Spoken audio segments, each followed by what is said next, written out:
finishing my life and feeling my own sense of fulfillment, contentment, and enjoyment. Like the finances will come, but I've also learned from living in a wealthy area and when we was younger, not having a lot of money, a warm home, a happy home far outweighs the things that money can buy. And there's always something that you can look to go towards and to be happy.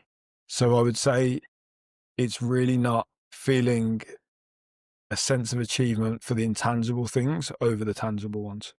And that fulfillment piece there is oh my gosh, so huge, isn't it? And I think when you grow up, you really define how you feel fulfilled by external things. Like if a lot of people do put it down to money, fortune, success, and as silly as it sounds, and you see the people talking and you think, oh, they're just hippy dippy, they're airy fairy. But when you can walk out in the morning and appreciate like the sun on your face and the fact that you can move your legs and there's someone that can, like when you walk into a gym and you're like, I can be here. There's some people that physically struggle to get out of bed to be here. And I can actually get out here and just do it freely.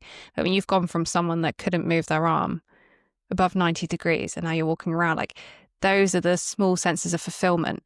But I think we chase these huge impacts that people are famous for, that everything we then go about in life feels less fulfilled.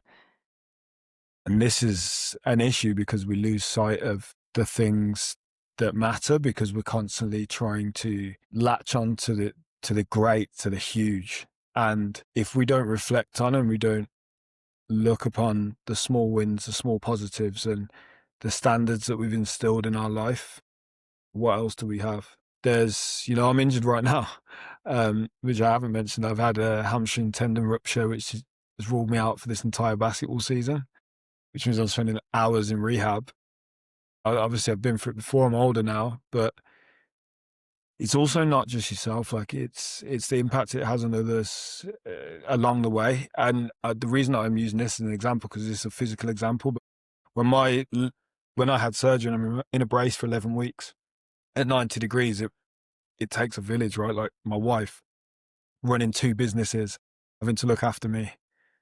We just launched another business. My mum, my dad, my mother-in-law, my siblings, all having to rely on, or I'm having to rely upon them.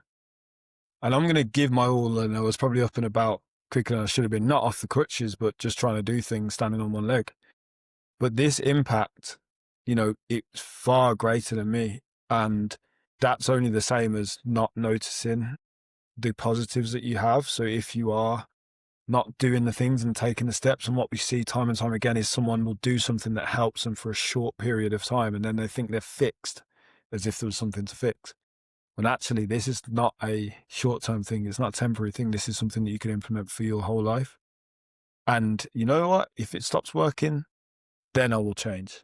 Not just because. So when you go back to what you said earlier about all the frameworks, all the tools and everything else, once we find the things that work, why don't we just rinse and repeat until it works no more? That's kind of where I'm at. And it's, I've seen these impacts I mentioned my dad's health, but, my mum has to go through that too. My mum has to, she would never say this, but my mum has to put, the time in to my dad at times to help him out.